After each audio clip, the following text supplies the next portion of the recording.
নমস্কার, আমি Alok Dutta easy learning কম্পিউটারের পক্ষ থেকে আপনাদের সকলকে স্বাগত জানাচ্ছি।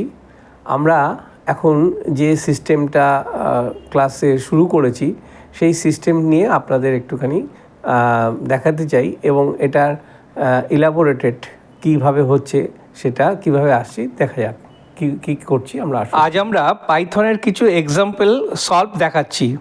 ধরা যাক a is equal to 1, some is equal to 0, while এখানে আমরা হোয়াইল ইউজ করছি a less than is equal two 15, মানে এর ভ্যালু 15 থেকে কম হতে হবে অথবা 15 সমান। তাহলে সাম is equal to some plus a। তাহলে প্রথমটা কি, যদি 1 ভ্যালু হয় তাহলে কি হবে, a is equal two a plus 1। তাহলে প্রিন্ট সাম। ধরা যাক আমি প্রথমে এর ভ্যালু যদি 1 ধরি তাহলে কি হবে, তাহলে প্রিন্টে গিয়ে দাঁড়াবে 1 প্লাস 1 মানে 2।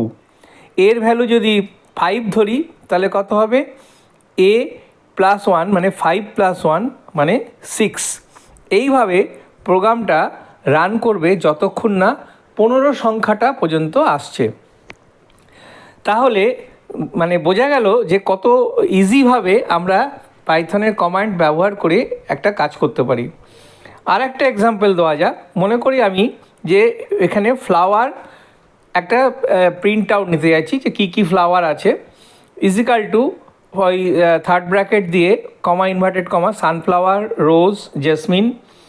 এবারে যদি আমি প্রিন্ট এক্স করি তাহলে দেখা যাবে যে আমরা নানা রকমের এই সানফ্লাওয়ার, রোজ, জেসমিন এই জাতীয় জিনিসগুলো আমরা এখানে পেয়ে যাব। ঠিক সিমিলারলি যদি ফ্রুটের ক্ষেত্রেও ধরি, আমরা ফ্রুটের ক্ষেত্রেও তাই করব যে অ্যাপেল, অরেঞ্জ বা আদার্স যে কোনো ফ্রুট আমরা নিয়ে যদি এরকম প্রোগ্রাম বার করতে পারি তাহলে আমরা দেখতে পাবো যে এখানেও আউটপুটটা, প্রিন্ট আউটটা ওইভাবে দেখাচ্ছে।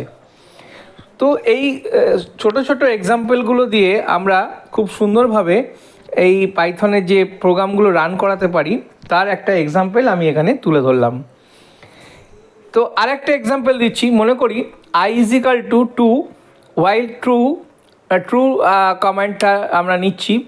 If i percentage 3 is equal to 0, মানে যদি 3% মধ্যে থাকে এবং 0 না হয় তাহলে আমরা কি করব, ব্রেক নিতে পারি। আমরা আগেও আলোচনা করেছি ফর, লুপ এবং ব্রেক।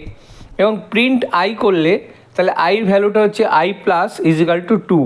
তার মানে যখন আমি 0 ভ্যালু নেবো তখন আইর ভ্যালু ছিল আগে 2, তাহলে আউটপুটটা 2ই হবে। তো এইভাবে আমরা ছোটোখাটো প্রোগ্রামগুলোকে সুন্দরভাবে রান করে আমরা পাইথনটা শিখতে পারি।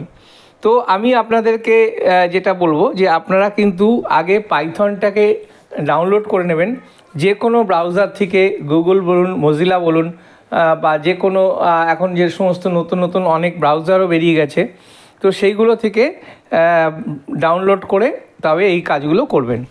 আরেকটা এক্সাম্পল দিচ্ছি যে i is equal to 0, while i less than is equal two 5, less than 5। তাহলে প্রিন্ট i যদি করি তাহলে i plus is equal two 1, তাহলে if i is equal two 3 হয় তাহলে এখানে একটা ব্রেকটা কাজ করবে। তার মানে আমরা যে আগের প্রোগ্রামে দেখিয়েছিলাম যে 0 থেকে 10 সেখানে 8টাকে আমরা অফ করে দিয়েছিলাম, ঠিক তেমনি এখানে 3টা অফ হয়ে যাবে। তার মানে 1 থেকে 5-এর মধ্যে 3টা বাদ দিয়ে সবগুলো যোগ হয়ে যাবে। এই প্রোগ্রামটা কিন্তু সি প্লাস প্লাসে করতে গেলে অনেক রকম প্রবলেমের সম্মুখীন হতে হতো, যেটা আমরা পাইথনে খুব ইজিভাবে এই প্রোগ্রামটাকে সলভ করতে পারি। তো এরকম অসংখ্য প্রোগ্রাম, ছোটোখাটো প্রোগ্রামগুলো যদি আমরা করি, আমি আমার পরবর্তী যে সেশন সেখানে আমি ছোট ছোট করে কি করে সলভ করে এবং তার কি আউটপুট দাঁড়ায় সেইগুলো আমি দিয়ে দেবো। তাতে আপনাদের যারা প্র্যাকটিস করবেন বা যারা শিখতে চান তাদের পক্ষে খুব ইজি হয়ে যাবে ব্যাপারটা। এবং সেইভাবে করলে পাইথনটা কিন্তু খুব একটা কঠিন ব্যাপার না। তো আমার এই বিগত কয়েকটা ক্লাসে এখানে আরেকটাও এক্সাম্পল আছে, দেখছেন যে print 0, i is equal to 0 while i less than 3, তাহলে প্রিন্ট i হচ্ছে i প্লাস 1। তাহলে প্রিন্ট আউটে যে জিরো বেরোবে সেইটা এখানে আউটপুটে দেখানো যাচ্ছে। তো এইভাবে অসংখ্য প্রোগ্রাম আমরা ছোট ছোট প্রোগ্রামগুলো লিখতে পারি, এবং আমাদের যে প্র্যাকটিক্যাল বাস্তব জীবনে যে কাজগুলো হয় সেগুলো দিয়েও আমরা, যেমন সামেশান 1 থেকে 10 এই সাম করলে কত দাঁড়ায়, সেটা একটা ছোট্ট কমেন্ট প্রোগ্রামের মাধ্যমে আমরা এখানে করতে পারি, বা আমরা যদি আরও বড় এতে চলে যাই সেভাবেও করতে পারি। তো এইভাবে আমরা আজকের মতন দেখাচ্ছি। তো আজ এই ছিল আজকের যে ক্লাসের ডিসকাশন। সেই ডিসকাশন কেমন লাগলো, যদি ভালো লাগে তাহলে অবশ্যই আপনারা আমার এই চ্যানেলকে সাবস্ক্রাইব করবেন। আর সাবস্ক্রাইব শুধু নয়, আপনাদের যারা আত্মীয় স্বজন, বন্ধু বান্ধব বা যারা এখনও স্কুল কলেজে পড়ছে তাদের এই কম্পিউটার অ্যাপ্লিকেশনস বা কম্পিউটার সায়েন্স থাকলে তাদেরকে এই জিনিসটা খুবই কাজে লাগবে। এবং আমি এইটার যে পরবর্তী আরও ডিসকাশন, সেটা আমি পরবর্তী ক্লাসগুলোতে করব। তো সেই জন্য আমি অনুরোধ করব আপনারা এটাকে অবশ্যই সাবস্ক্রাইব করবেন, লাইক করবেন, শেয়ার করবেন, এবং আপনাদের যত বন্ধু বান্ধব, আত্মীয় স্বজন সবার মধ্যে এটাকে শেয়ার করুন, যাতে তারাও এটা দেখার সুযোগ পায়। এবং যদি কোনো প্রবলেম থাকে তাহলে আমাকে অবশ্যই জানাবে, আমি অনলাইনে তাদেরকে হেল্প করব, বা যদি তারা আমার সঙ্গে যোগাযোগ করে যেভাবে হোক সম্ভব আমি তাদেরকে এটা ক্লিয়ার করার চেষ্টা করব। তো ভালো থাকবেন, সুস্থ থাকবেন। আবার আগামী দিনে কোনো নতুন ভিডিও নিয়ে আপনাদের সামনে উপস্থিত হব।